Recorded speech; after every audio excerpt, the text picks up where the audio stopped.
So what were your feelings were like when the Japanese attacked Pearl Harbor?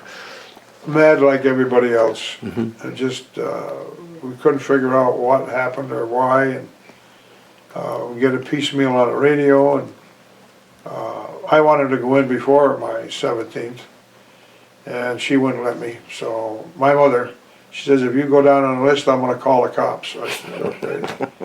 When I first got over there, I was in G Company, and I was in the mortar platoon, 60 mortars. And at first I carried 2 rounds in the front and 2 on the back. Oh, you know, and then you had the gunners, and then you switched off. We had the Germans on the run, and this warrant officer, for some reason, I mean, I don't know how he did it, came back at us like gangbusters. You know, just, I won't say around the bend, but we're coming up in this awful smell, flesh. And as we got up closer, this camp was on the left, and it was a German concentration camp. We're ready to go.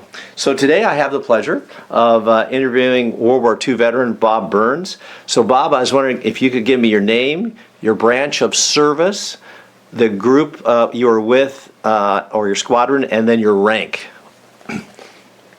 Okay, Robert G. Burns, Army. What else would you ask me? Then what particular division were you in? Oh, is in the 36th Infantry Division in World War II. G Company 141. And I retired as a lieutenant colonel. I enlisted in 1943. December, went to, you want me to? Well, now next I'll get to that second. The year you were born and where? Born in Scranton, Pennsylvania, January 2nd, 1926. And did you come from a large family? No, it was my 2 sisters and myself and my mother. Did you have any family members that served in World War I? My great-grandfather served in the German army in World War I. Really? Yeah, Wow. and then he raised us, actually, because my mother and dad split when I was 6 years old, so I have no idea on my dad's side who's who or what's what. So did your grandfather ever tell you any stories about? No, he was a pretty good guy, strict. We used to have the caddy 9 tails and the barber strap, and I got both of them at various times during my growing up. And family members serving in World War II other than yourself, you had 2 sisters, so.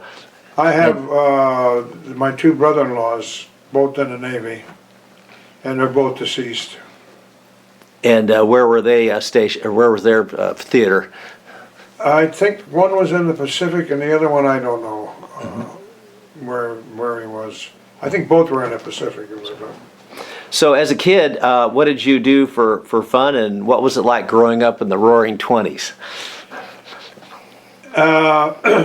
I worked after school every day. I shined shoes at Frank & Sons, and I think one thing I got out of that was a little story, side story. The first violinist from the Scranton Symphony came in, and I'm shining his shoes. I got done. I said, "Yes, sir, there you go, all done." He looked at me and says, "No, you're not done." I said, the front was just beautiful. He says, "You forgot to do the back." And I didn't shine the back as well as I did the front. I learned from that when you get a job to do, you better do it complete.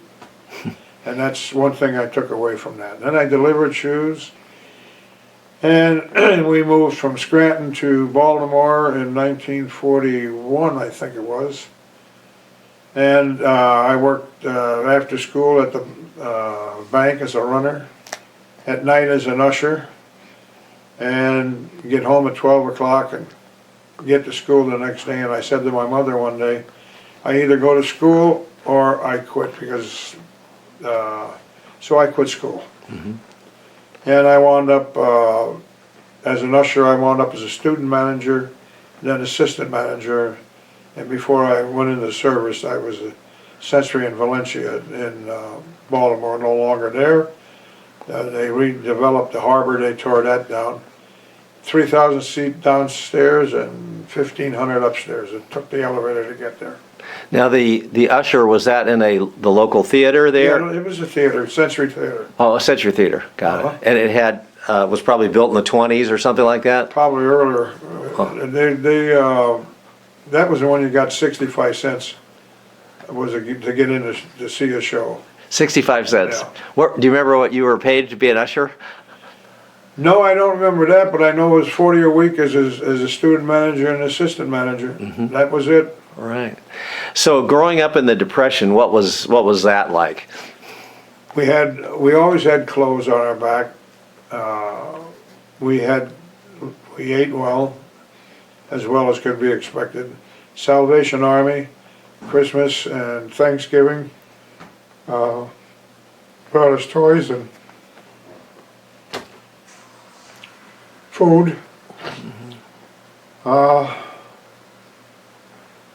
And the movies cost 10 cents. So we had to go around finding milk bottles. You got 2 cents apiece for them. Mm-hmm. And you had to get 5 to get the dime to go to the movie on Saturday. Mm-hmm. Double And I'm feature? not going to tell you how we got the milk bottles, but Yeah. you could guess that one. Yeah. Was it a double feature for the Saturday? No, it was, and then they had plates. They always had something to draw you in the theater. Like a set of plates, but you'd only get one at a time. Every time you went, you got the cup, and maybe you got the saucer the next time, and crazy things like that. Now, did you have a family car, or did you do this streetcar to get around? Streetcar and walking. Mm-hmm. Scranton, I walked to South Scranton and to Tech High, where we left there for 41, but had a business course. We had 2 schools, actually. The one school was if you were going to go to college, and the other school was vocational and business. In other words, if you took a business course, that's where you went. That's what I took. Mm-hmm. And I worked backstage in Peter Pan and other theater things they did at the school did. Mm-hmm. Also, I was on the outside guard.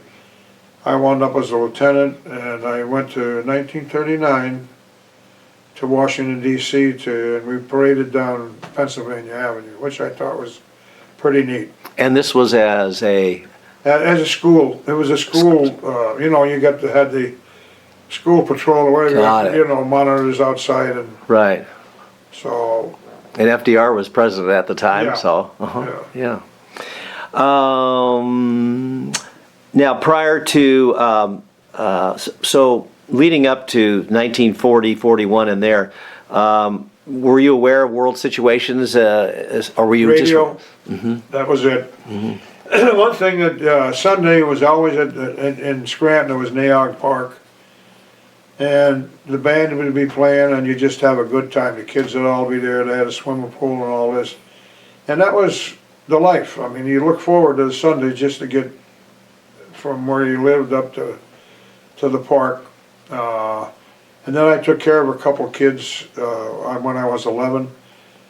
Whenever their parents went somewhere, they trusted me with them, I guess. And they paid a little bit. When I was talking about the shoe shine, I got 50 cents a week. Mm. And another story, I worked at the Hotel German in Scranton, and I went in for an interview. It was summertime. It was just a summer job. And this German gal, and she wasn't obese, don't get me wrong, never, but she was a big gal. So I get through the interview, she asked me all kind of questions, and she says, how old are you? I said, 16. She says, I can't hire you. She says, but if you're going to go back out and wait a few minutes and come back in, we'll discuss. So I went out, stood there, whacking same questions, everything the same. She says, how old are you? I says, 18. She says, you're hired. So I worked as a houseman, and I think I got $2 a week, or either $2 a week or $2 a day. I think it was $2 a day for an 8-hour gig. And your responsibilities there were manning the front I ran desk? the elevator in the back, and then if anything broke down in the hotel, I had to fix, or whatever happened when I was during my show. It's a houseman, I see. is what it was. Wow. That So, was an interesting I'll bet. And you worked there how long? summer, All summertime? yeah, Uh-huh. Wow. just a summer. And of course, Scranton is the capital of the state of Pennsylvania. No. Oh, no, or is it, or Harrisburg? Harrisburg. Harrisburg, that's yeah. right. Right, exactly. Tell me a little bit about the Sunday night radio situation. Oh, that's anytime you just the only entertainment you had was the radio, really. Fibber McGee, and then listening to You had all those Jack Benny, different ones, Jack Benny, and oh gosh, I can't remember them all. Bob Hope. Kate Smith singing "God Bless America." That was in '47. Right. Was a little advanced then, but and then going to the movies.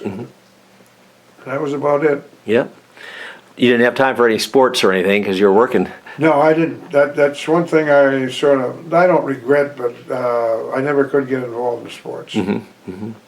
So what were your feelings were like when the Japanese attacked Pearl Harbor?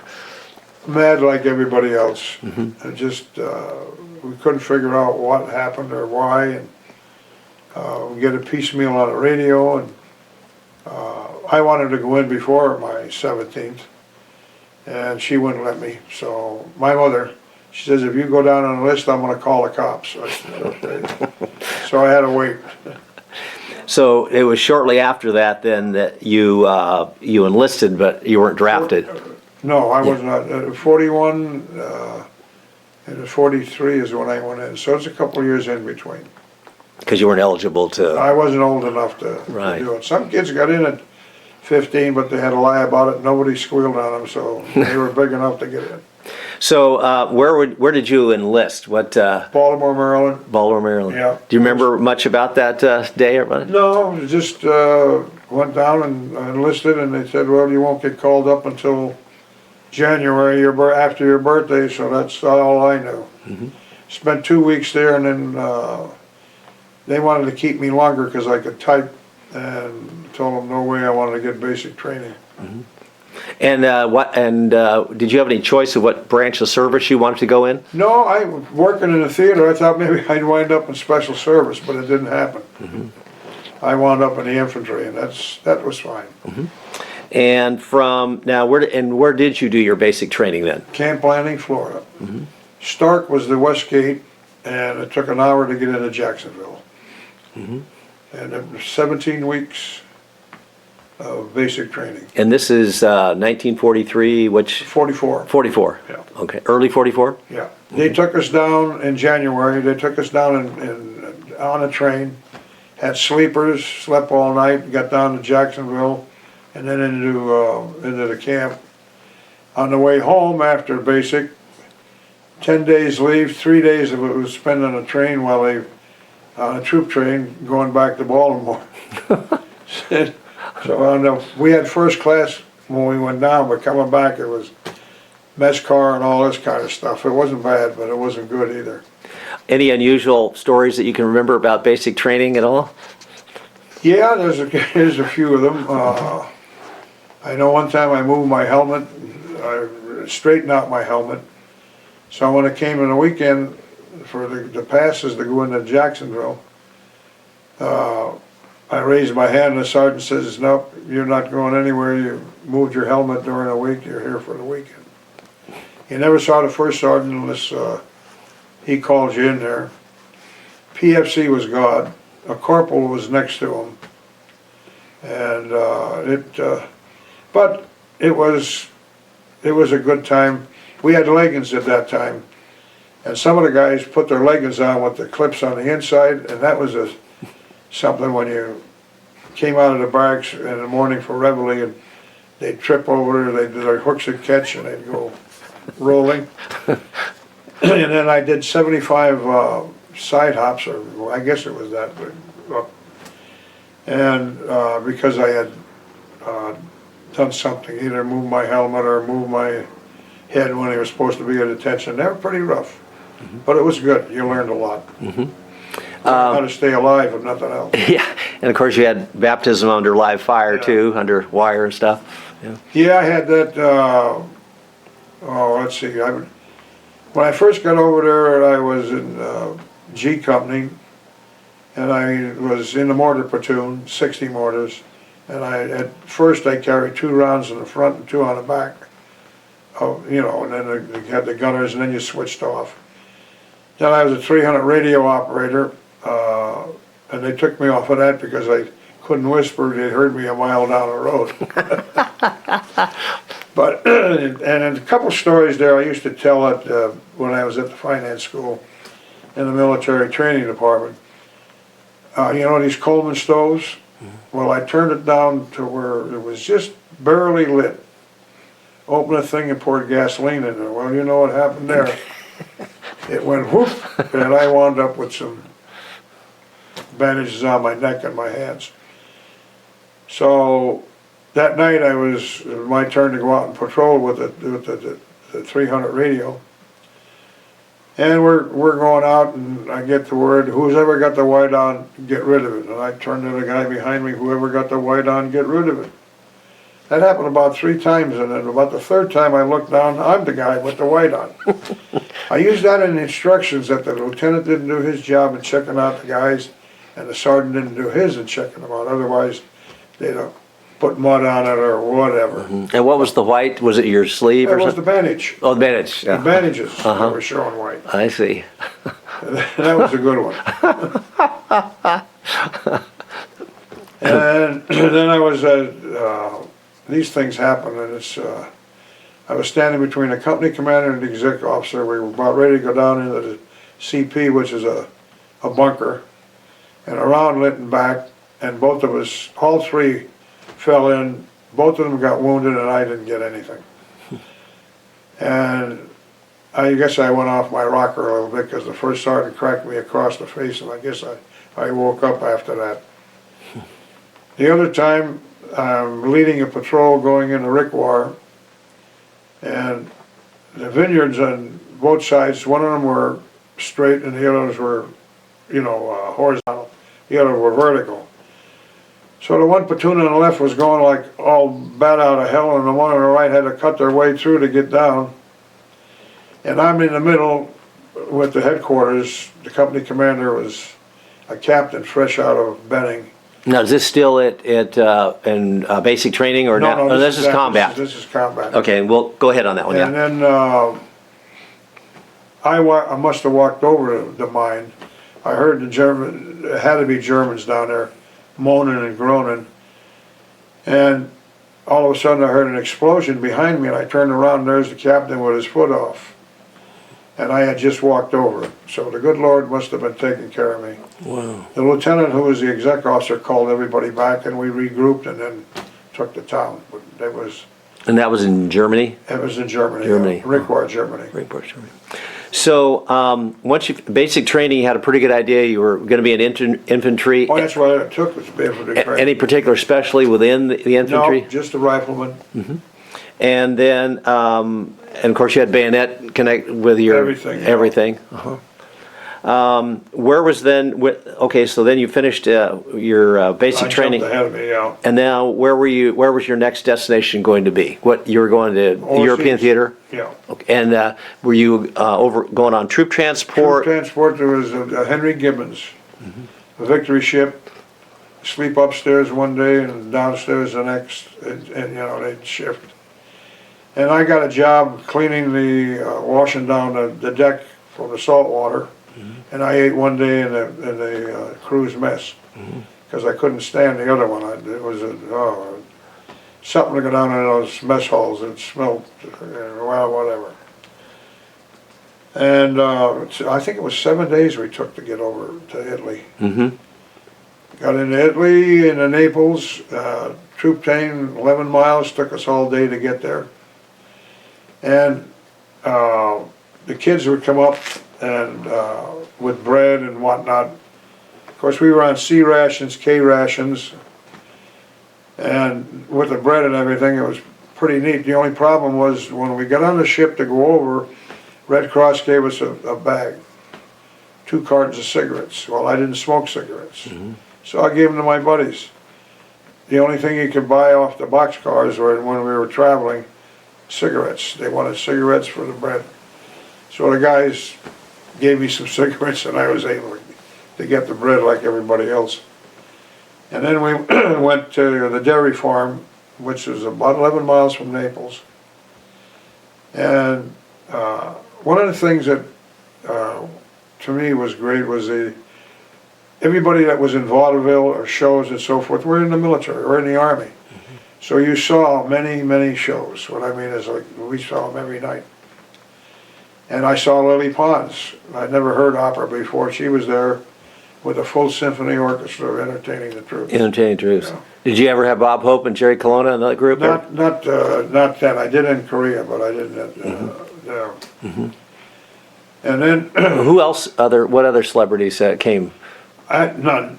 Oh, okay. You know, we But had Lily Fox Pons. Halls, yeah. The guys put on their own shows. There was enough Oh, I see. people in those different places that it was great.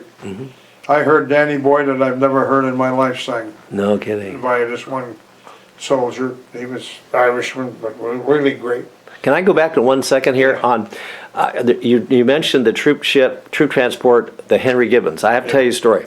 So my dad was recalled into the service as a dentist in the Korean situation, but he was stationed in along the Rhine and then later to La Rochelle, France. So ultimately when we came home, because we joined him, we came across from Bremerhaven, across the Atlantic on the USS Gibbons, and I wonder if it's the same ship. If it was a victory ship, it probably was. No, because I thought it might have been a DE or destroyer, but it sounds to me like it would have been the same ship. Yeah, it could have been. No kidding. And so I have pictures with my dad Yeah. on the USS Gibbons. Yeah. No kidding. Sorry about it. I just had to throw that in. So that's incredible. How was that journey across the Atlantic? Tiresome more than anything. It wasn't bad. It was just, you know, it's sort of dull, you might say. Right. Of course, we were looking for submarines. Everybody was, you know. So sorry to interrupt you. So we're back now. We were talking about The Naples, yeah. dairy farm, celebrities that came. Tell me where we're going next. Okay. Okay, the only thing there, Axis Sally got on one night and says, the planes went over, the German planes, and I guess they bombed Naples. And she says, we haven't forgotten you boys at the dairy farm. And they saved rounds. So when they came back up, when we heard the planes, we all got in the foxholes because they unloaded, quite a few of them. I don't know if anybody was hurt or not. And then after, I don't know how long we spent there. Oh, well, August was the invasion of southern France. And we went in the day after. Excuse me, I was going to ask you. Tell me a little bit about digging a foxhole and then the technique. No, there's no technique. You got your little shovel and you just start. You get it down as wide and as big as you can, so you can. A lot of times we slept in them and everything, so it's. Even when it rained. Yeah, yeah. Yeah. Yeah, that was quite a deal. So next, I was going to ask you, what about enlisted men's clubs? At that time, I didn't know of any. There was no.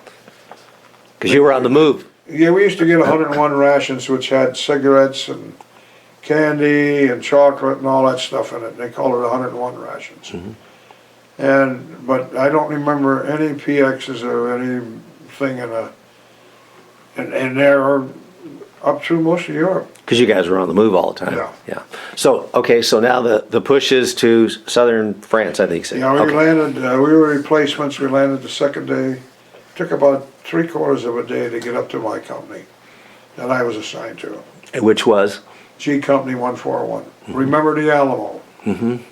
That was your slogan. Yep, San Antonio. Wow. And they were out of San Antonio, Texas.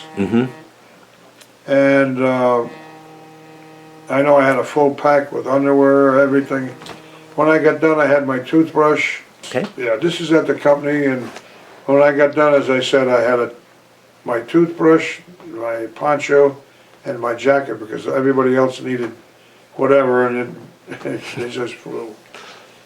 And then up through southern France, it was just trucks and tanks, and you know, we got into it.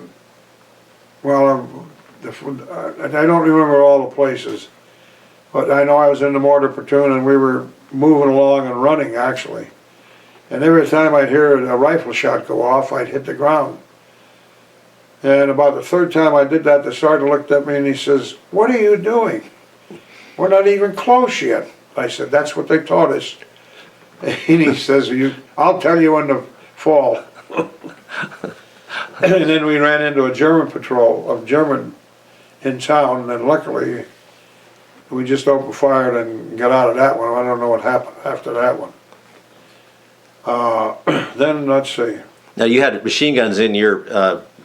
Yeah, but they were separate. Our platoon was strictly mortars. Then you had 60 mortars, and then your machine guns and so on. And then you had a heavy weapons company that had the machine guns in and so forth.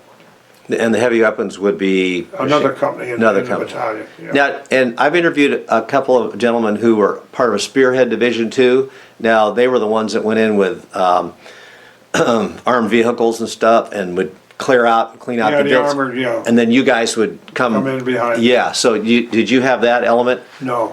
No. Okay. And did you parallel at all the group or the march from San Lo on up that direction, or were you Lyons, Lyons, up through that way. So you were Lyons. And in the Vosges Mountains, and the Germans were great at artillery and hitting the top of the trees, and the shrapnel would go all over the place. So we heard the rounds coming in, and we hit the ditch, and this is in the Vosges Mountains. And I said, my buddy was in front of me, and I said, "Hey, Ro, I'm going home. I just got hit in the butt." So I reached back there. Shrapnel was about yay big. Pants weren't even creased, let alone broken. And I hollered, "Forget me going home." Nothing happened. And then I wake up it was in the morning, and the 1st Battalion was cut off. By the Germans. The Germans let them through, they cut them off, and then we were supposed to tie into them. And we had about 100, went up with 150, I think we had less than 70 or 60 in the company. Again, I don't know everything, because at PFC, you don't know what's going on up at the higher echelons. But I'm standing there and outside my foxhole, and we had tankers were come in, and the light tanks to try to break through. And of course, we always loved the tankers because we used to steal their food. They had the 5-in-1 rations, and all we had was the C's and the K rations. And describe your rations in this, your C rations. The C rations weren't bad really. You had 3 kinds in the first part, and I don't remember each. One was breakfast, and then you got the Franks and eggs and beans, Franks and beans, and I forgot what the third one was. And we're up, and I got out of my foxhole, and I look, and here comes these little guys. I went back to grab my rifle, and the guy next to me says, "They're Japanese, they're Japanese Americans." And it was the 101st and the 442nd.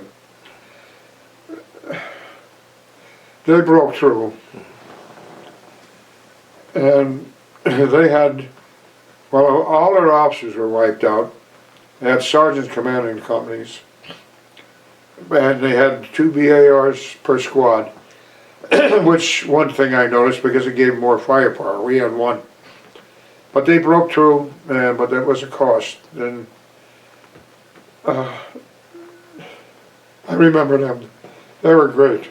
And the BAR was what type of a weapon? It was automatic. One automatic weapon you had in a squad.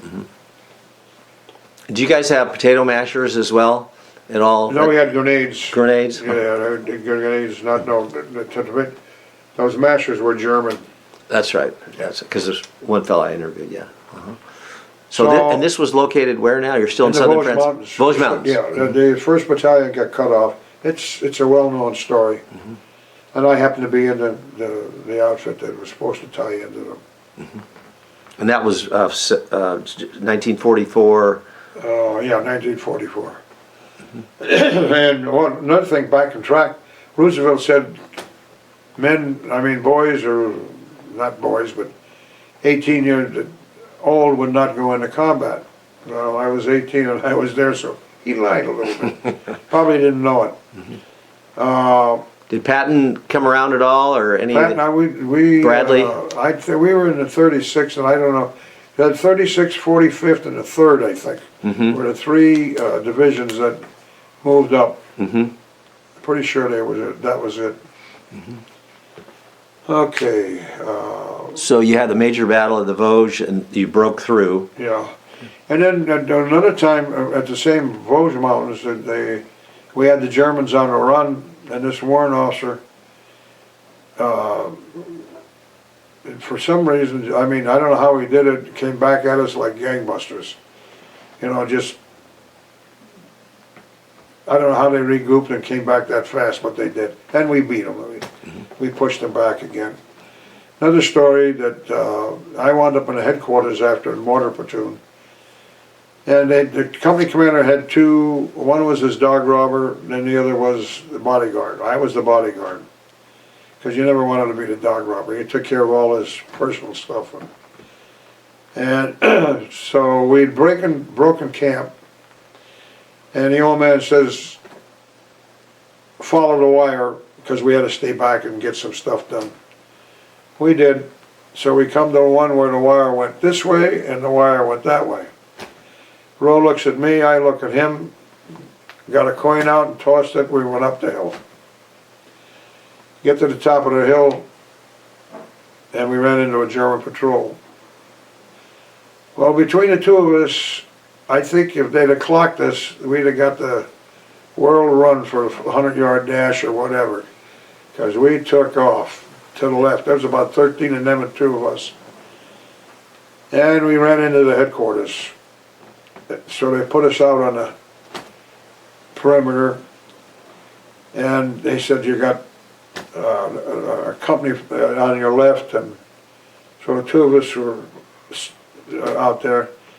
And of course, I think it was the same squad or same bunch, and we opened fire on them. And I kept hearing noises on the left. I didn't know what the heck was going on over there. And don't know if I hit anybody or not, but we fired. So we get the word that somebody comes up and says, pull back, we're taking off. Well, as I'm going back, my belt got caught on the stump. So here I am, not thinking, pulling harder and harder back, and all I had to do was go forward, lift my stomach up, and I'd have been out of there. That took a few seconds, I guess. So I get back, and they said to me, where's your buddy Roe? And he was to the right of me, I don't know where he was. I says, well, did you send somebody out for him? Go back and get him. So I went back, and there he was, and we both went back to the company. Another lesson I learned. And then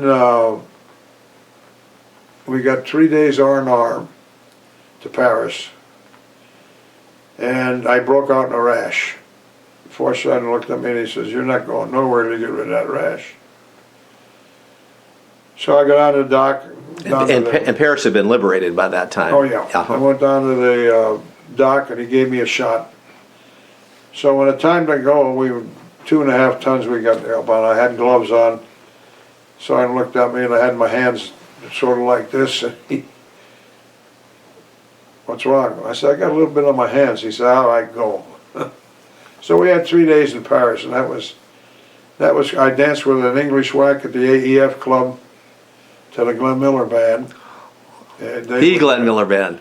The Glenn Miller band was there, but he was lost. He was lost over the English Channel. He was lost at that time. And now this is post D-Day? No, this is before D-Day. Yeah. Before June 6th. We got 3 days R&R. Yeah, but before June 6th, when Normandy was event? Yeah, I don't know on that part. Yeah. This has happened after the August one, so. Okay. Oh, yeah, it was August when we were going up. So you're This is all three- happening to going up to it. So August 44, yeah, Yeah, good. yeah. So tell me what was, you had a great dance with this gal? Yeah, she was quite a gal. We danced and that was it. And listened to the music all night.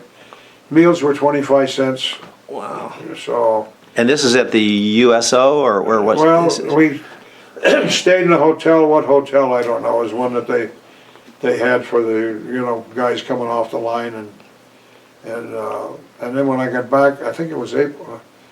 No, wait a minute now, I don't want to get ahead of myself. And then we wound up pulling duty on the Rhine and for Christmas of '44. And,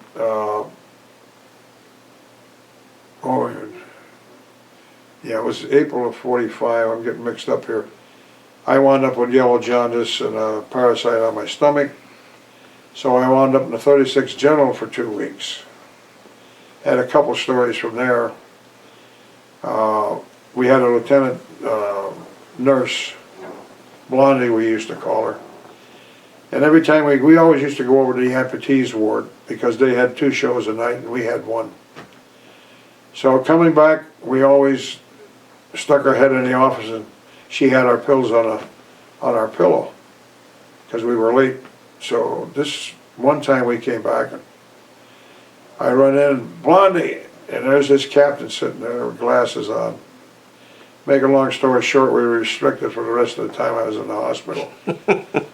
And then another one, we had this guy who, every night when the lights went out, they'd be jokes and the guys, kibitzing around and so forth. And this one guy used to raise hell with us, I want to go to sleep and all this. So one night, we took all the springs out of his bed and tied him with string. So that night when we all got in bed and there was nobody telling any stories or jokes. What's the matter with you guys? And nothing, we just waiting for that bed to crash down. Well, it didn't happen. About 2 o'clock in the morning, we heard this crash. So we got restricted not only to the room, but no more movies. And he went and reported us. So that was some of the hanky-panky. And then the short sheet to bed, you never know when that was going to happen, I'll tell you. But other than that... the movies were, now when I've talked to people who are on aircraft carriers versus being out in the field, the quality of the movies would vary. Did you get pretty decent first run movies? Most of them were decent, yeah. They were pretty decent, yeah. Let's see, after that, I got back, that's when we went through the Siegfried line, I wasn't there. And when I got back, we wound up, to wind up the Europe tour, we crossed over into Austria and had about 4 days left before the end of the war. Now, how long did it take to break through the Siegfried line, even though you were... I have no idea. Okay. I wasn't there because I was back in the hospital at 2 weeks. So it had to be less than 2 weeks because I wound up way past that when we returned to the unit. Mm-hmm. Okay. Now you're into Western Austria? We just went into Austria, Kitzbühel area. Mm-hmm. And I won't say around the bend, but we're coming up in this awful smell, flesh. And as we got up closer, this camp was on the left, and it was a German concentration camp. What one, I don't know. We told we were an hour late getting there, and they had moved, I don't know how many into the chambers and burned them. And this guy come out, and I'll never forget it.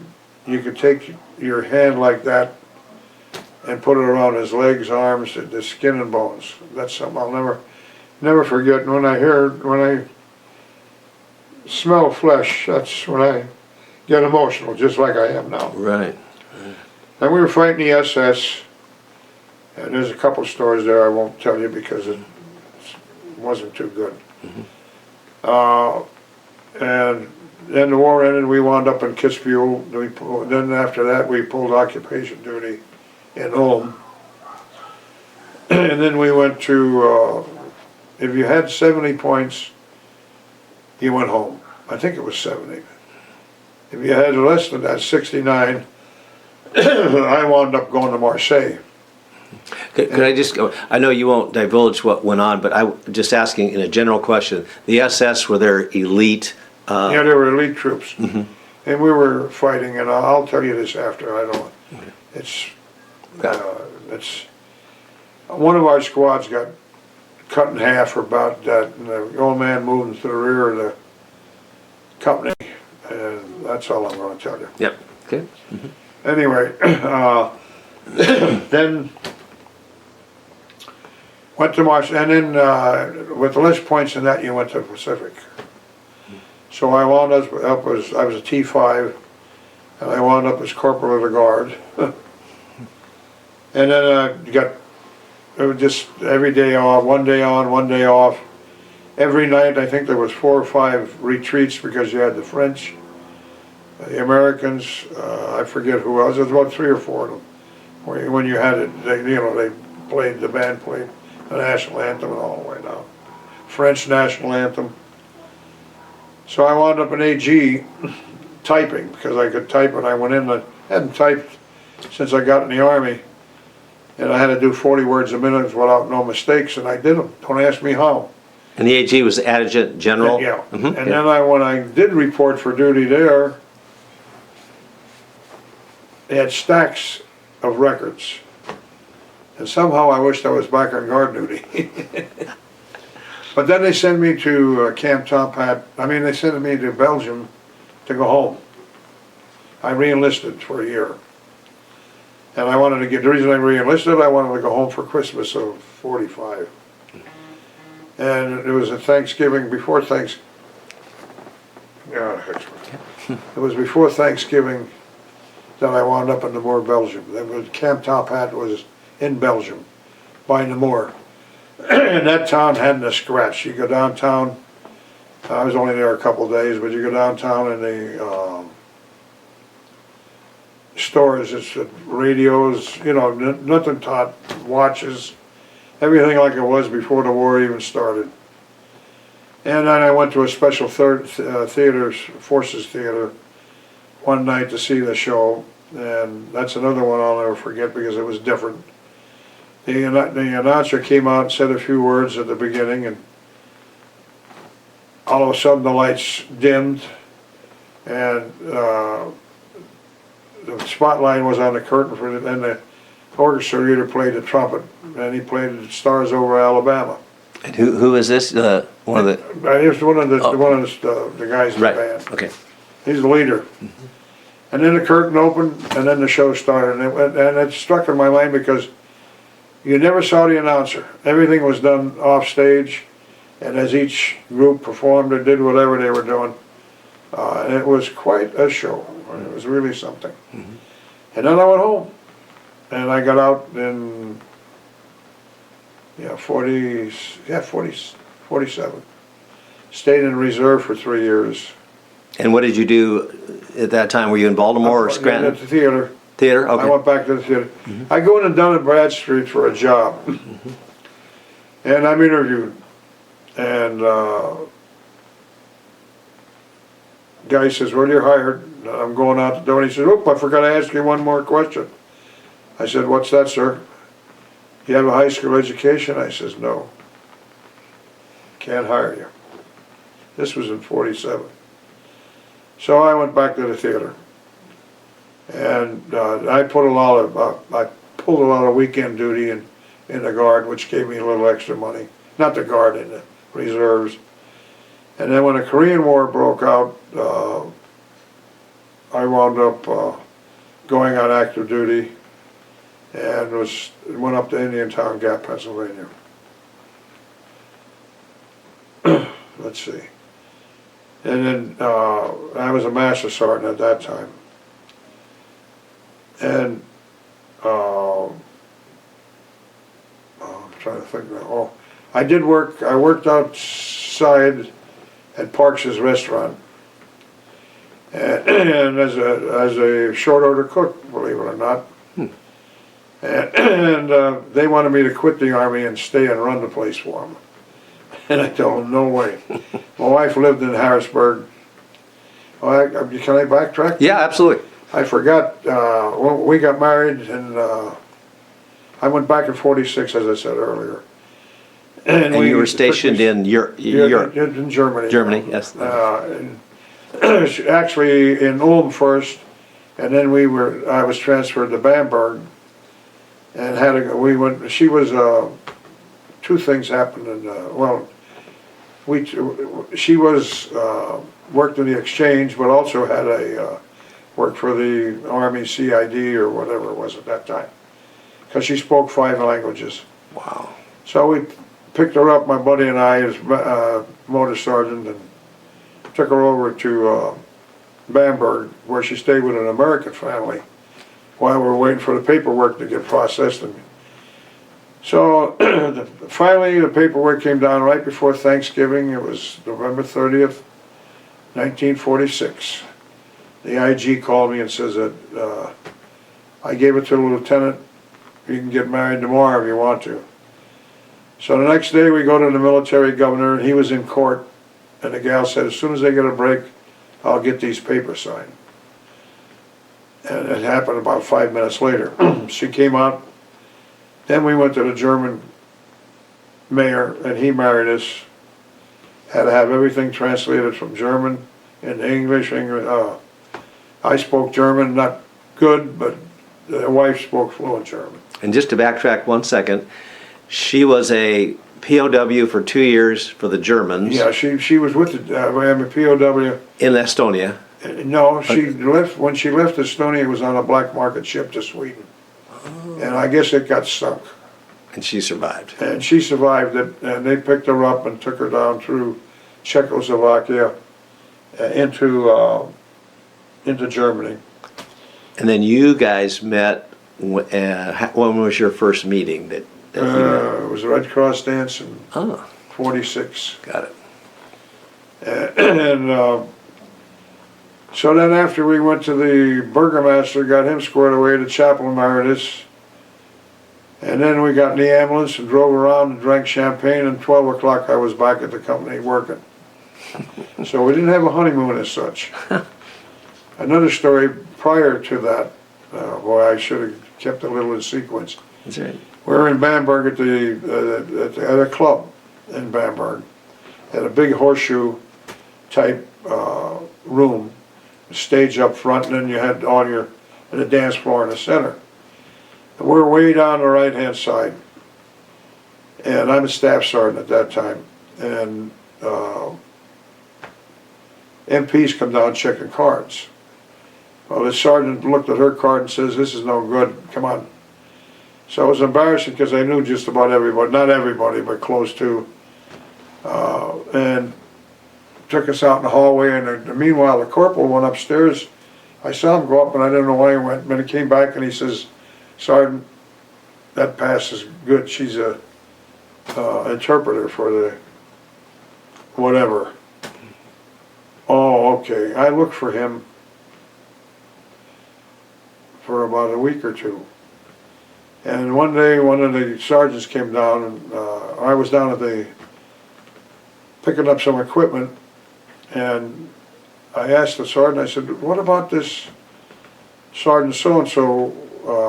He never leaves his room just to eat and go to the bathroom. He's that well disliked or hated in the company."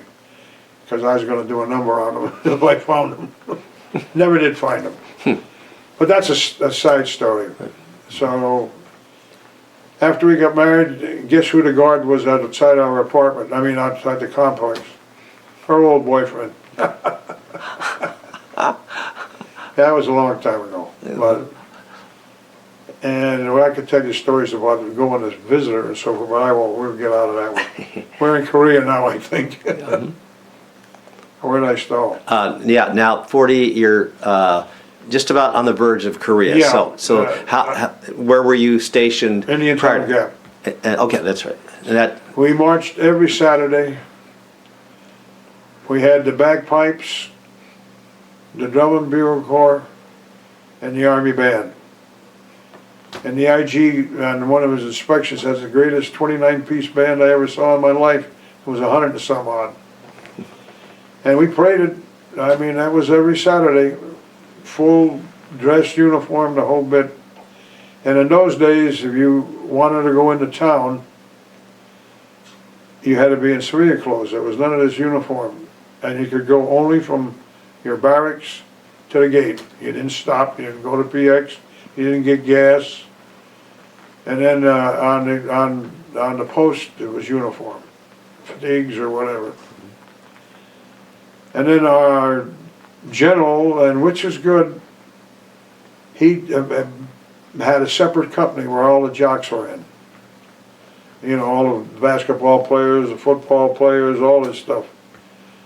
And it was great because the companies knew who they had to work with and not to work with. And those guys, they played football or basketball, whatever, in the afternoons, and in the morning they did training just like everybody else.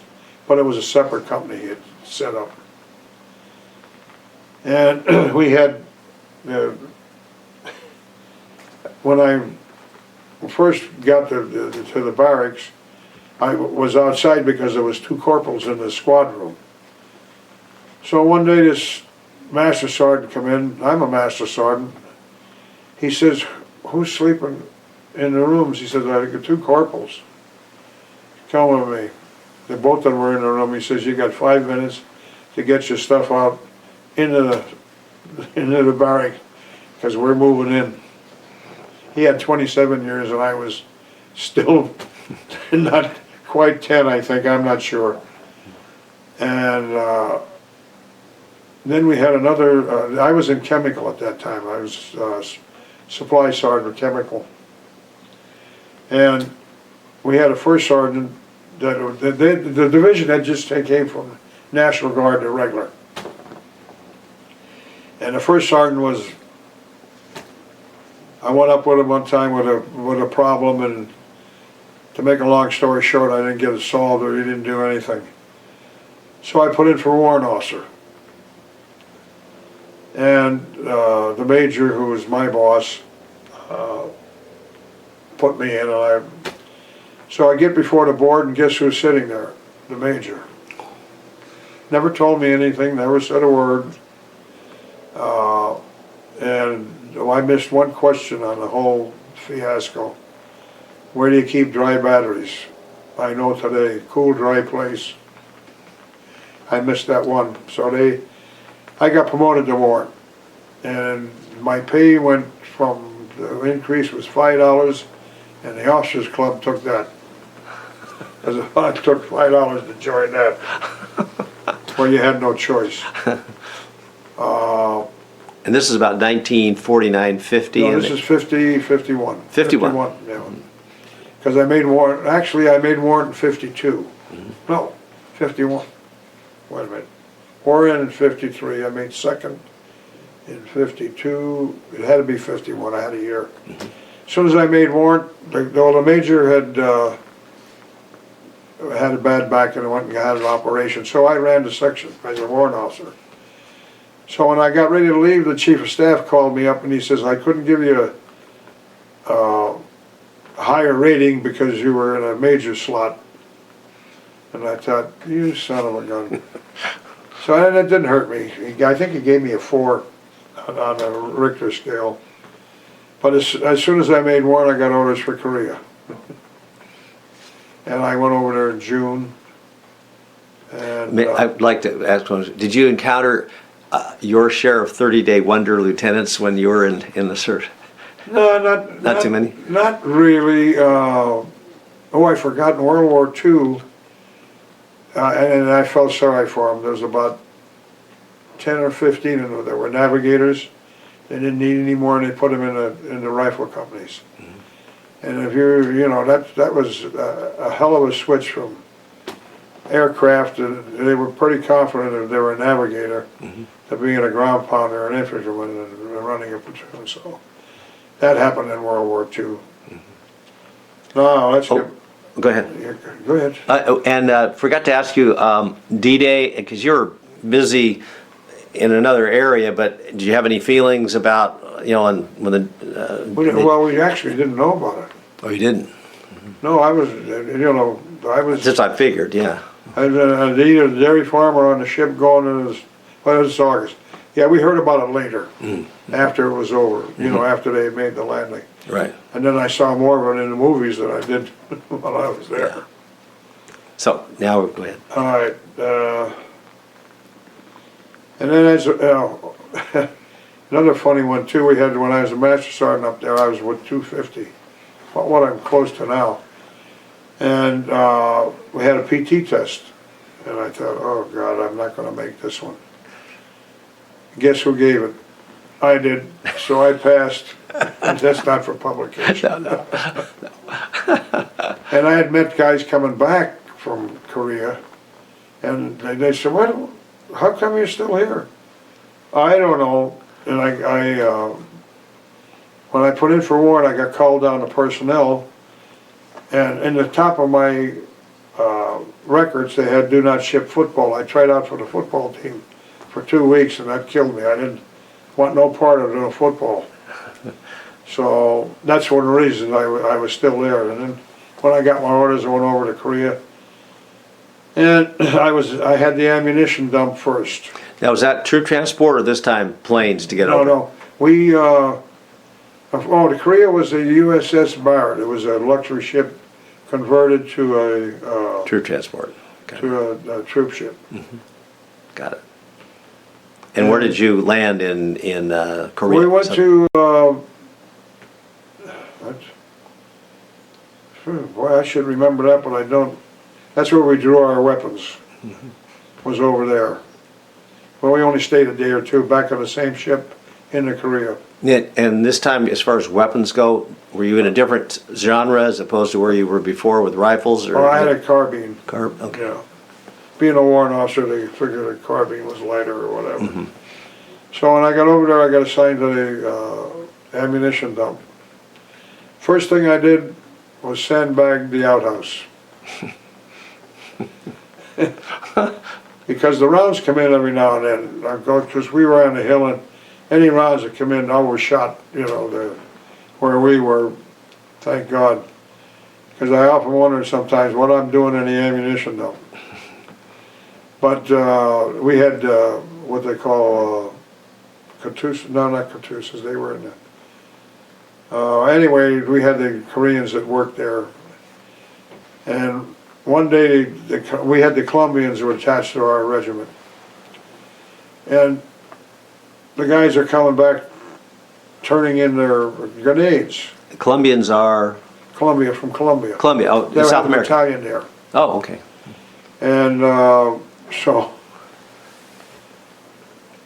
the sergeant comes up to me, Korean sergeant, he says, "You notice how they're walking?"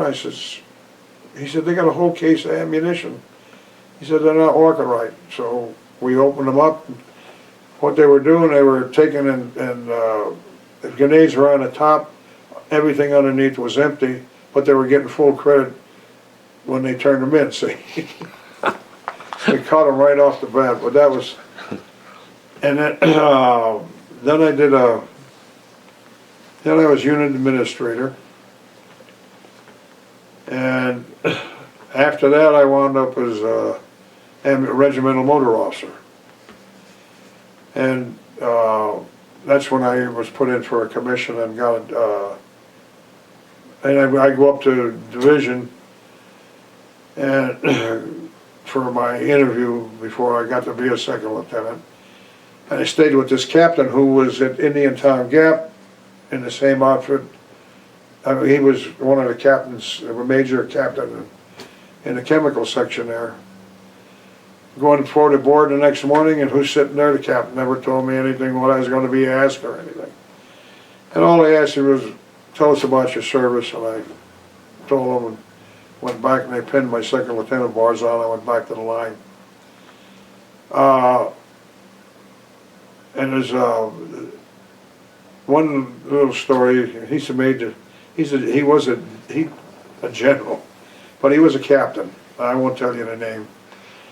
But I got 10 trucks and I'm going up as a warrant officer, and I go into the headquarters, and he's sitting over there to the right, and I said, sir, I saluted, and I said, sir, this is as far as I go. This is, I'm a warrant officer, and we can't take these trucks up on the line. I didn't see the colonel sitting over to the left. Turned around and he says, Mr. Burns, get your A out of here and take those trucks where they're supposed to go. I was trying to pull a fast one, it didn't work. Yes, sir. Yes, sir, that's all I said and left. But backtracking a little bit too, when I got in the 17th, I waited 3 days to see the colonel, and he gave me a nickel. I was in the Buffaloes battalion and the regiment, and I still got that nickel today. Really? Yeah. So tell me that was your That's when I first got into the regiment. So you were called the Buffalo Group, but No, everyone had a nickname or whatever. yeah, the engineers had I don't know something, and theirs was a queen on top of their engineer, whatever it was. And so your group was the 17th Division, or what? 7th Regiment. 7th Regiment. 17th Regiment. Yeah. Of which? I was in the 2nd Battalion. 2nd Battalion of which army? Of the 7th Infantry Division. 7th Infantry. Okay. Yeah, 7th Infantry. So I went up, as I said, when I went to the mortar platoon, the first thing I did was put up the outhouse. And I had 2 guns on Pokai, which was a jut off of where we were. And in Korea, when I got there, it was trench warfare. In other words, it was a stagnant line. The tanks used to roll up at 4 o'clock every day, fire 4 rounds, and back down the hill, and they'd come to the incoming rounds, because I always knew where. And one time we had a few rounds hit the hill where I was behind, because they were firing a little short on our own artillery. Only happened once though. And in another story, I had a lieutenant in one of the companies. In the mortars, we got 4 guns, and that gives you 4 barrages. And a barrage is where you steadily pump ammunition, you know, fire and keep firing in the same spot. You got an area. Well, he wanted 6. And I told him, no way I could do it. And we had a battle going back and forth, and he finally lost, because that's all you give on a barrage is 4. And you got 2 guns out in front, which would have gave me the 6, but they were on a little island, Pokai. And that was a thrill, always going out there to check the men and see how things were going out there. And did you ever run into MacArthur while you were there? No. Yeah. No. No, General Trudeau was that came through one time. Another little story. They put a picture up in the CP with me and the general when I made 2nd lieutenant, and his General Smith. And the quotation underneath was, the only thing separating these 2 was their bellies. I could have killed them. And then when I got back there, my helmet always had a stripe that went around. It went all the way around to the front instead of just being this big. But they were pretty good. The Katyusas were fantastic. They were the Korean that was stationed with the military. And another story, when I was a regimental motor officer, in 54, no, 54, no, wait a minute, 52, 53, I think it was 52. I don't know. Anyway, we went down to Koji. We were pulled off the line and sent down for guard duty. And I told the guys, no houseboys out. Well, I go down first in the Navy. I talk to them. They tell me, Chief, don't worry about it. We'll take care of you when you get here. Fine. Now I got a whole regiment of trucks and troops that I'm coming down to. We get down to the harbor. And guess what? They were all Japanese-run LSTs. So I had the job of loading all those LSTs myself. I mean, by ourselves, no Navy, no nothing. I finally found a sergeant that was in transportation at one time and knew how to, because we'd back in a deuce and a half with a trailer behind it, jackknife them, you know, you couldn't get them in. And we had to get out before the tide came in, went out, I should say. So we finally took the trailer off, put a 3/4 on it, in front of it, and backed them in. It was perfect. And these Japanese LST had their wives with them and everything. So we get down to Koji for guard duty, and before I better backtrack again. I see these little guys coming off, and I look, and they had all the houseboys dressed in military uniforms with carbines, no ammunition, of course, and they went with us down there. After me telling them you couldn't do it, what are you going to do after they're already there? Go. Go ahead. That's it. That was the only one there. If I could backtrack for 1 second, either, and you feel free to answer this question or not, both in battle going through Germany and the like, or in Korea, did you yourself ever experience where either the Germans or the North Koreans broke through the lines and you were involved in individual hand-to-hand combat? No. So you were... No. Right. No, okay. none of that, no. Probably wouldn't be here today. Yeah. But I didn't see much hand-to-hand combat when I was in my platoons and so forth. And you got a different deal. For an example, we hauled 850 tons of ammunition on a 4 or 5 days, no accidents, no nothing, and the general came in, gave all my men the Bronze Star, including myself.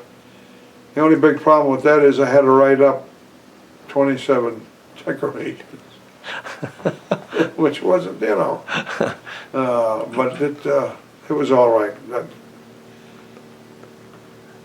And then, of course, then when we got back, see if I can think of anything else, on Korea. Were you close to the Chosin Reservoir at all? No, we didn't. As I said, when I got there, it was trench warfare. There was no way up north or anything. Got it.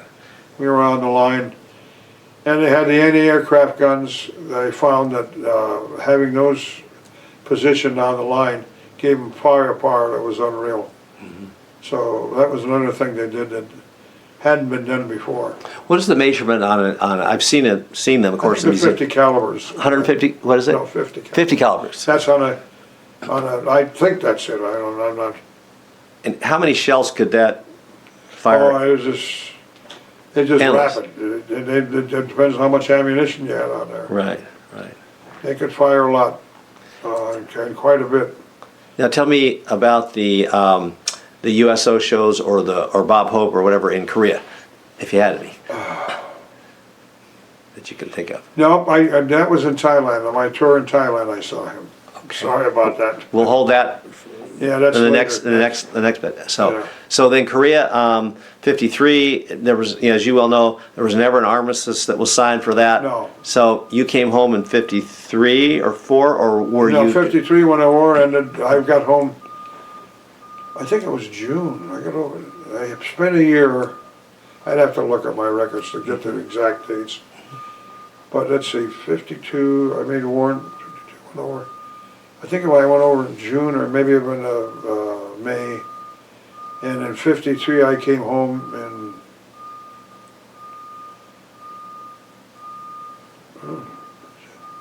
in February or March, one of the two. And the war ended after. I know that if I stayed another month, they'd have made me first lieutenant. And I said, no, I want to go home. So I'm down at the repo depot or the replacement place, waiting to catch a flight, and this sergeant comes up and he, oh, Mr. Burns, God, you got promoted, huh? I said, yeah. He says, what are you waiting on? I said, I'm waiting to go home. And he says, well, how about if I put you in as a courier, you'll get be able to fly home. I'm your man. So I did courier duty into Japan, yeah. And then, How was it in Japan, the post-war reconstruction at that time? Any thoughts? it wasn't, it didn't look too bad, to be honest, and I went into town in a Willow restaurant, and they had little islands, the darndest place I ever been in, and had dinner there one night. Oh, wait a minute, that was Hawaii. Is it? I'm sorry, I was That's coming home. Yeah. No, I flew courier from Japan to Hawaii. Mm-hmm. And then I knocked off the plane because of my weight, 226. And I spent 3 days there. That was quite a stay. I enjoyed that. And then we got a Navy clipper ship, and we had ankle biters on it. And you had these, not plastic, but cloth seats, if you want to call it, set on. Took us 4 hours to get from Hawaii to, maybe longer, to San Francisco. How was the flight on the PBY? It wasn't bad. It was a nice way, but it was tiresome. Now, we say ankle biters, I think of dogs and stuff, but then No, kids. Kids, that's right, okay, yeah. That's what we used to call. I've heard that now a couple times from you guys. I still do that. Ankle biters are kids. And these are families. No, it doesn't make any difference. Yeah, right. I used to call the same way with my kids. And so that was ankle biters. A lot of things that they don't say now that we did. Now, was that a direct flight from from Honolulu to? Then I get to San Francisco, and they got us into Chicago. And in Chicago, I kept going. Well, we started on one end, duffel bag and all that, going down, trying to get a flight home. And finally realized that they got an airport in Baltimore too. So I forget who it was. I got on that flight and wound up and getting into Baltimore. And then home. And then got discharged. Now I get discharged in the reserves. Oh, wait a minute. Oh, wait a minute. I didn't get discharged. Oh, what's the matter with me, Robert? I'm getting confused. Oh. Yeah, that was 53. God, I was still in the Army. Well, I didn't get discharged for nothing. Then I wound up at Fort Ord. Let's take a break for a second while I get my thoughts together. We can. Go ahead. After coming back to my home, I should say, I was stationed at camp what did I say? Rucker? Oh yeah, Camp Rucker, Alabama. I was regimental motor officer down there. And I had a 49 Plymouth bathtub Nash, and I drove into Fort Rucker with a flashlight because my lights went out. And so after I got settled, I went down to Enterprise and went into the with my Nash into the Pontiac place, and he looked at the Nash and he says, "Okay, we'll fix you up there." So I looked for a new car, and he had a Pontiac. It was a two-door with the metallic roof and all. It was really a honey of a car. The reason I'm telling this is because he says to me, "Here, take it for 2 weeks, and if you like it, come back and we'll talk about it." That the town of Enterprise was fantastic. They closed off the streets and would have a barbecue for the division. Wow. And I was in the 164th, second division. I think it was the second. And of course it was, that was another place where the band was oversized, and the IG made a comment on how big the band was. and we had an inspection, and I knew that this guy, the IG inspection, and the colonel was rough. So I had taken all the stuff that we had scrounged, put it in trucks and sent them on the road. So he says, you got 5 trucks out, where are they at? I said, they're down the road here. And luckily I got word out, they unloaded them somewhere in a field and came back empty because he was looking to get me, but he didn't. Because we had and that Rucker was a tour that was pretty nice, and then, of course, when they closed Rucker, it just had normal stuff down there. And then we moved into what they call Splendor Village. It was these homes on cinder blocks. And they had moved my furniture in there and everything, and into one of them. And to get in, we had to push the stuff back. That's how close it was.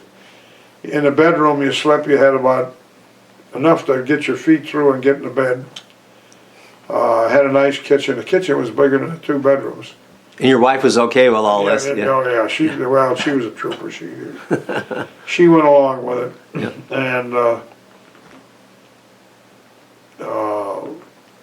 And again, I was regimental motor officer. Well, we went out on bivouacs. That was another thing. And we were, let's see. Gosh, I can remember all this stuff. You're doing great. Oh, yeah, we came in off the field, that was it. And I had taken and lined up all my vehicles. I was working on them. I hadn't cleaned them. I mean, they were cleaned, washed, and everything, but some had 5 tanks that wouldn't run, and some deuce and a half that wouldn't run, and the general was a bugger in that he came around with a gauge in his hand, checking tire pressure, and all that stuff. And my tires were low and all this kind of stuff. And he really read me the riot act. And the colonel called me and he says, what's going on? I said, you heard a general? He says, yeah, how many of those tanks did you have that didn't run? 5 of them. How about the trucks? Same. You can see he was more interested in the tire pressure than he was in whether they were running. So 2 weeks later he come down and we had them all fixed, and he gave me a good grade. Didn't say anything anyway. And I used that in the classroom when I was instructing at Indian Town Gap. Did we miss that somewhere along the way? Yeah, tell me a little bit about that. When the hell was that? It had to be after, wait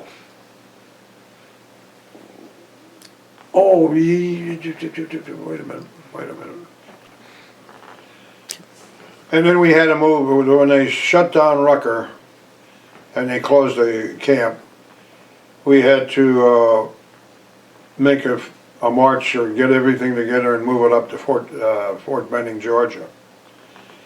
And I wound up, after we got up there, I wound up with the weapons company, my first command. And we had a Colonel John A. Rankin, who was our battalion commander. And he had lost his wife and son in a car accident.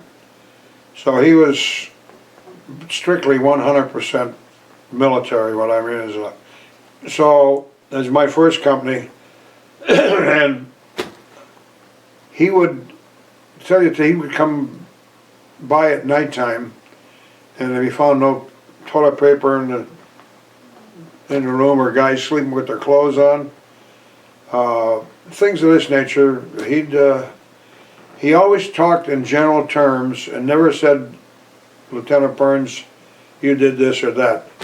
He'd tell what he found or tell a story, and you're sitting there and you know it was you. And everybody else knew it was you. Because I went on leave up to Baltimore, come back, we're in a meeting, and he says, I've got an officer that went on leave, failed to sign out. And believe it or not, when he got back, he failed to sign in. That was me.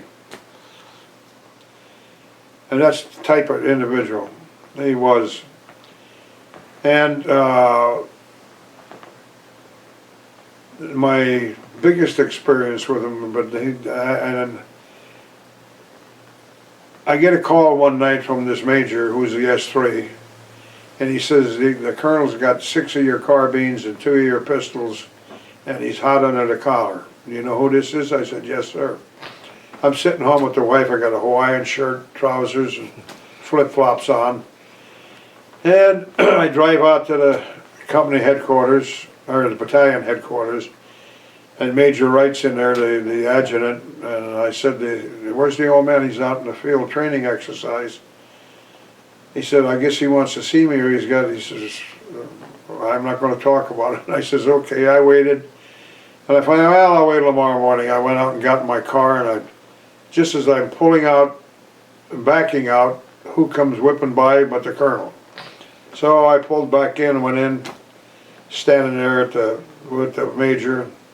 He come in, and I stood at attention, and he looked at the major and says, get me the court-martial manual, and he never said a word to me, and went in and sat down in his office.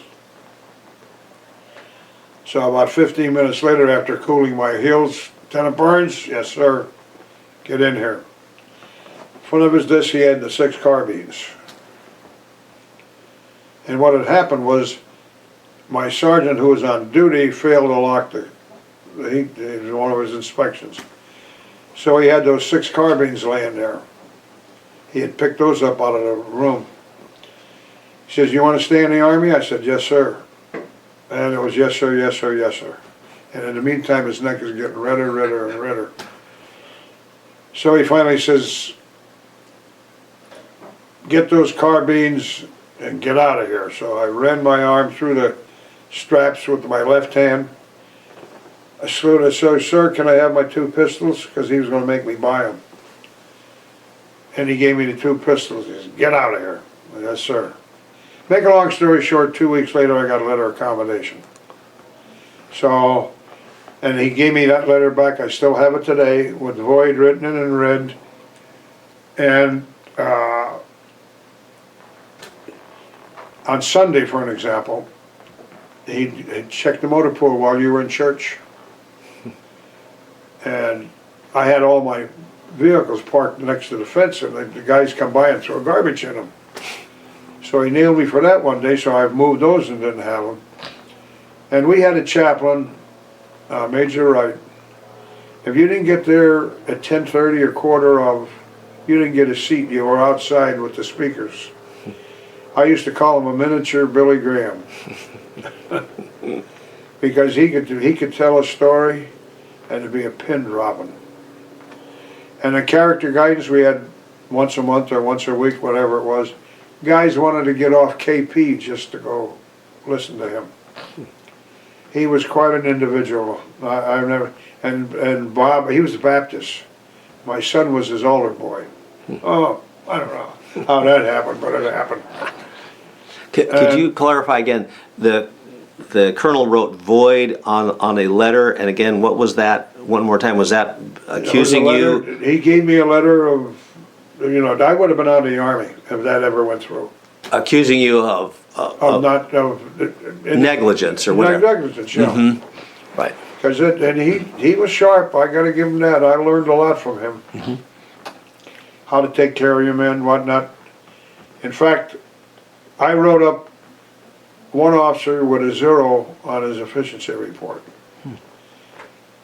And I didn't know at the time the colonel had done the same thing after he got it. And I guess he got called up and laid on the carpet a little bit. And he told whoever he was talking to, he says, he is one of the greatest instructors you ever saw in your life.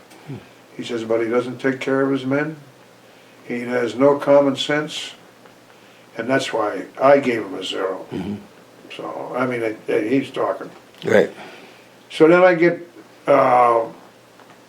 nominated to go up and be the aide to the general in Atlanta. I had to go up for an interview. He calls me and he says, "You don't want to do that." He says, "It's great while you're doing it, but it's like the kiss of death." So he says, "I got you a job at the finance school as an instructor." Oh yeah? Yes, sir.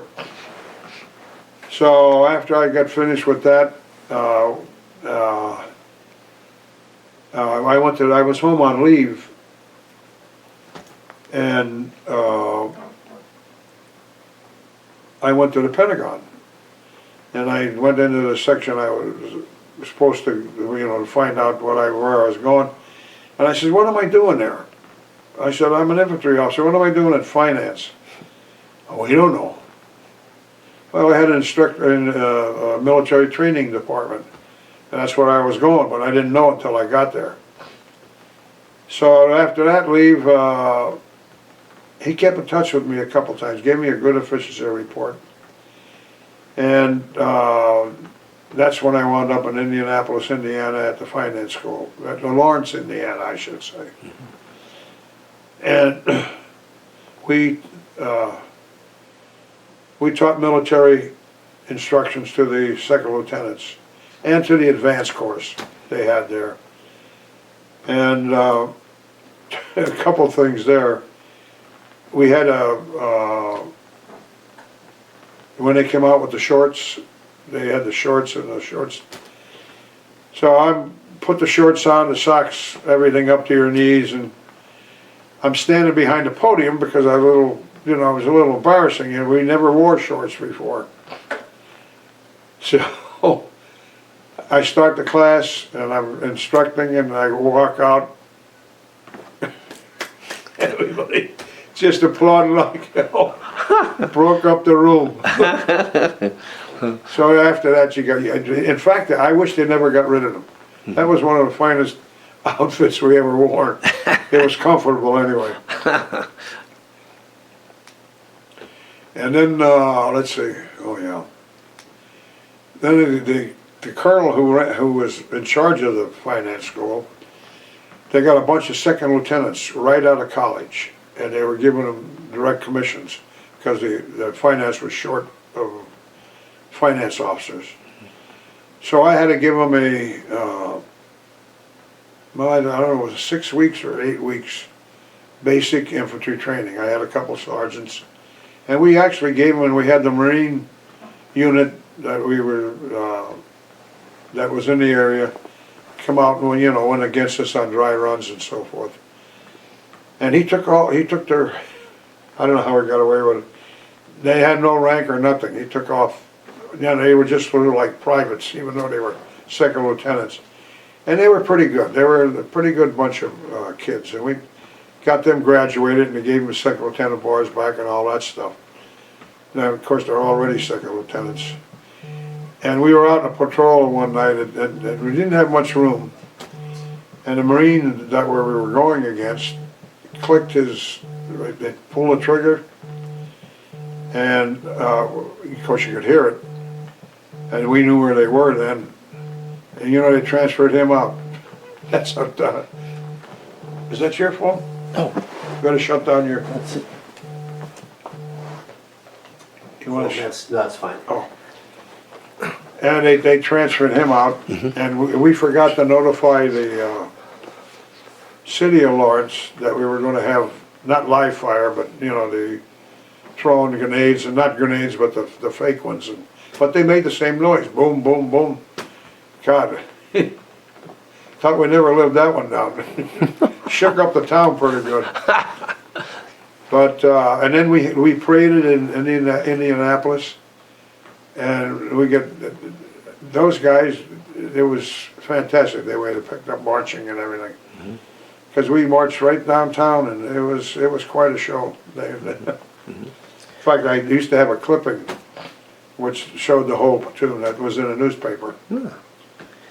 So then eventually you're then overseas again to Thailand then? Yeah, well and I finished up with Indian Town Gap. No, I went to Vietnam then. So Thailand was with Vietnam then? Okay. No, Thailand's after. Thailand's okay. So you're at, what was your rank at the time of Vietnam? Vietnam was major. You're major. Yeah. And this would be, I'm going to guess, time frame 62, 64 in there? No, in 1963, I went, yeah, when did I get there? 64, because I got to Vietnam in 65. 64, I went to War School, Civil Affairs School, and a language school And this is in 64. Monterey? Or, No, Fort Bragg, Fort Gordon, Georgia, the language school at the Presidio Monterey. Okay. So I had a year tour before I actually went to Vietnam away from the wife. It's close to it. Wow. And then I used to travel from San Francisco to Monterey every weekend when I went to the language school.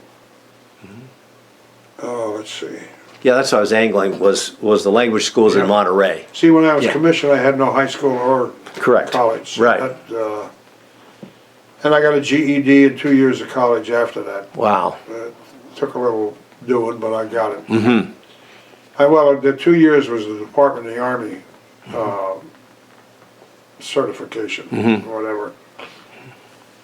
So, and then when I was at the language school, our teacher, she said to me, "Bob, would you mind taking some pencils and, all kids' school stuff?" I said, "Yeah, I got room in my footlocker." She gave me the address of the woman that I was supposed to see. So when I got over there, Flew to Saigon first? yeah, Saigon, and then I was in Saigon for, about a week to get briefings and all this kind of stuff. This time they flew you over in a Yeah, big troop cargo. we flew over. Mhm.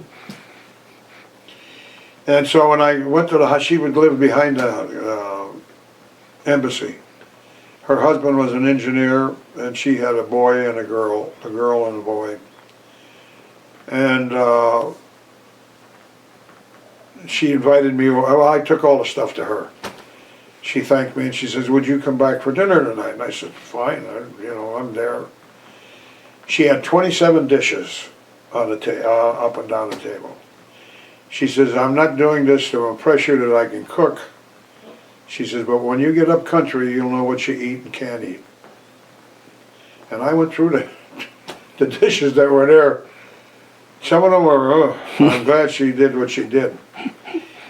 So that was very nice. They were very nice to me. And then I went up to, we went to Majestic Hotel, I think, in Saigon. And backtracking, I got a bad back when I was at Fort Gordon.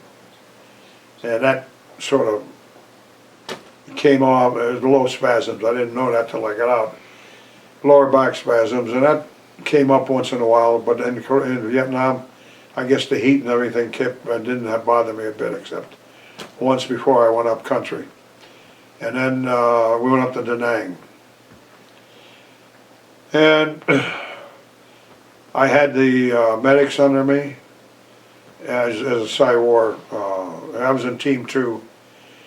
And we had a Colonel Bruce Jones. He said, "I got 27 years. I don't plan on making general, so you know where I'm coming from."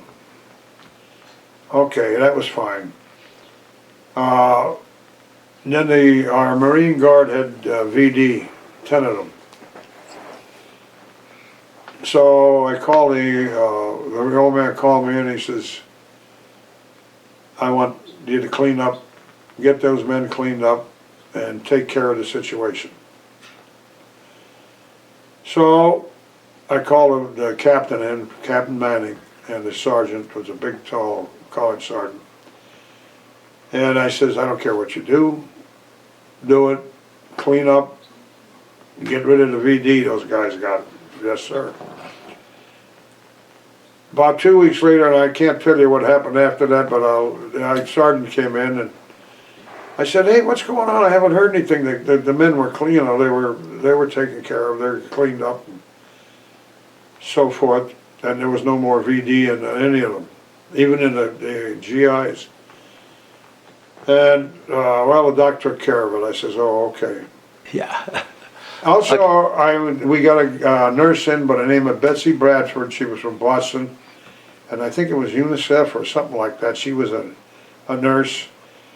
So I had the job of taking one of the rooms that was at Quang Ngai and putting a commode in and a shower. And first problem I had was finding a commode.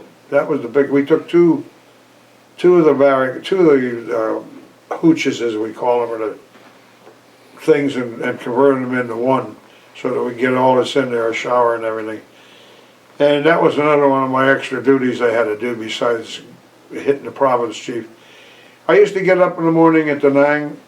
We'd go down, catch the chopper at 5:30, 5:45, head down to Tam Key, do any business there, from Tam Key into Quang Ngai. I felt like I was on a commuter. This was every day for umpteen months. Were you ever in danger of taking any fire from You the don't know. Viet Cong? You don't know. No. We drove the countryside. We drove everywhere. We were in the village center with the band playing and umpteen people around. Psychologically, it probably would have played more on me, but I never gave it any thought, to be honest. I mean, I figured if I'm going to go, I'm going. Right. That's it. So, and then finally the general decided to move everybody down to Quang Ngai. He had split command. And one thing about Colonel Jones, that division took something like 2 to 3 hours to get going. And before he got done, they were 1 hour reaction time, which was fantastic. I mean, anything happened, they moved out in an hour's time. And they were good at it.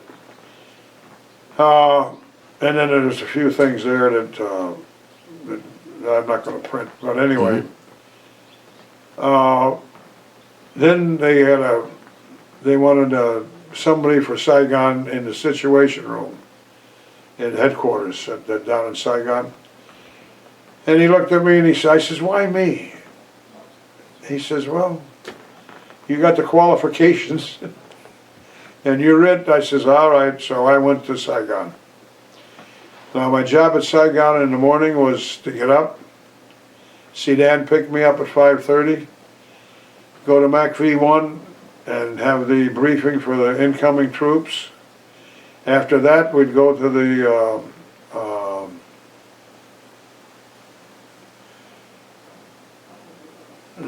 we had breakfast, yeah. Have breakfast, then after breakfast we'd go to the hobby shop. And then I'd go back to my desk, and they put me on 4th Corps desk, and I'm up in I Corps all the time. So that was a challenge in itself, learning all that. Hobby shop was what? Hobby shop. And what was that? That was Just everything you wanted to do. Recordings, Oh, good. all kinds of stuff. Got it. Yeah. It was down in Saigon. They had this stuff. Up in the field, they didn't have all this stuff. So that went on. That's every day that went on, and of course Westmoreland 2 to 5, nothing. You get lost or whatever, but you stayed till 7 o'clock. And you were around Douglas or General Westmoreland quite a bit? Or No. Not? Oh, you weren't? Oh, okay. And we had a situation room where they had each one of the corps. And what you did is when the reports come in, you took and reworked them or got them ready for the briefing for whoever was doing the briefing. I was under a Marine Light Colonel at that time I worked for. And it was interesting because you see what happened to the Korean division, for example, what they're doing and all this kind of stuff.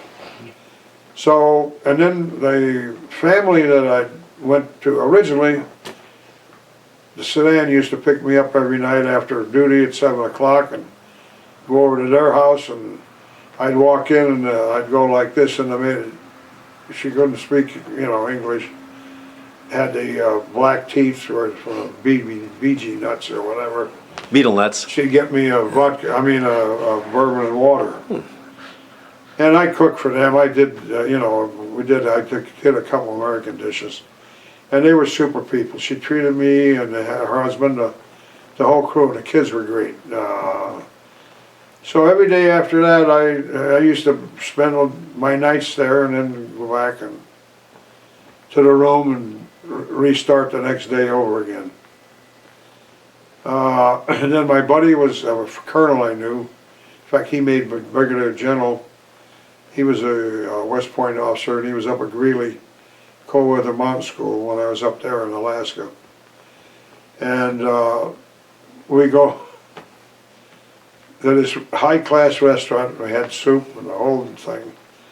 Now, mind you, the whole 9 months, 8 months I was up country, nothing. 1 or 2 months I was down there, nothing. And then after I went to that high-class restaurant, I had Montezuma revenge, like you wouldn't believe. But that was another story. So then after that tour, let's see, what else we have there? I did a lot of recordings. I did a lot of 8-track recordings because I got an 8-track recorder. I remember that time frame very well. I love it. I love the music I used to have. Does that still, do you use that at all? Oh yeah, I have to put the reels on it. I haven't done that. I want to get that one of these days and start listening instead of watching the boob tube. That's great. Yeah, I remember all that. Yeah. If you had a friend that was going to Westpac, go to Hong Kong, pick up the I gear. still got the 8 tracks in the closet there. Okay, now we got done with Vietnam. And you were there for 18 months? A year? A year, yeah. A year tour. I tell you another thing, we used to walk from McVie once in a while down to where our hotels were. And we hit this corner and the stoplights are out.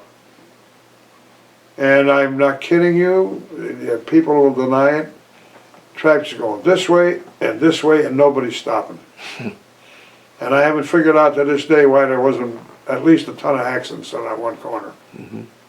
That's amazing. And then another thing too,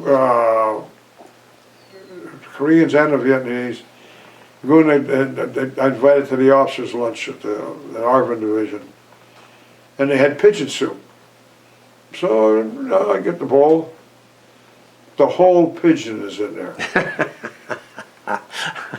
I ate it. But I didn't eat the pigeon, but I had the soup. And it was good soup. But, and then we had Martha Ray. She came over. And she was a general or a colonel. Colonel. She's like Colonel Nurse. Yeah, that's right. Uh-huh. And you met her. Huh? You met her. Yeah. Oh, yeah. Wow. I sat with her in the officers' club. I had to take any of these off-duty things. A Cybar officer got it. It didn't make any difference what it was. Some visitors come in or whatever. Oh, another story. I'm walking in, and we're going to the general's reception at Quang Nai. And all of a sudden, the Dai Wei, the captain I was with, grabs my hand. And I'm about ready to belt him. We walked in holding hands. And I thought, oh boy. And then I thought, I went back to my schooling at Fort Bragg. It's a sign of respect. So, I got that in a beautiful letter. See that screen there? They gave me that when I left. Oh, wow. It's made out of eggshells. Yeah, and I was about ready to hit him. And there's a couple other things I can tell you, but they're not good for publication. Yeah. And they're not bad things. Right. They're bad if anybody's watching it. Right. Okay. Martha Ray, tell me a little bit more about her. Oh yeah, Martha Ray, she looked at me and she says, you know, I'm going to stay here for about 10 minutes and I'm out of here over to the EM Club. I says, you got it, no sweat. But I had to fix up her room and get her squared away. And I had to take her around to different places. And she was a gem, I heard. So she sang San Francisco, and maybe it was me. I thought it was better than Tony Bennett. Is that right? And Tony Bennett does a beautiful job, but Right. and I understand she did other places too. Vietnamese are sitting there not saying anything, and all of a sudden the mic pops into her mouth, broke up the whole place. But then I understand she did it, she had done it to other places too. I thought it was just a, at our place. But she was quite a gal. She's down to earth, really a nice gal. And for what I've read about her when Vietnam was that no, she wasn't there for any No applause. accolades or anything. She Nothing. just, yeah. She was just You down to wanna- earth.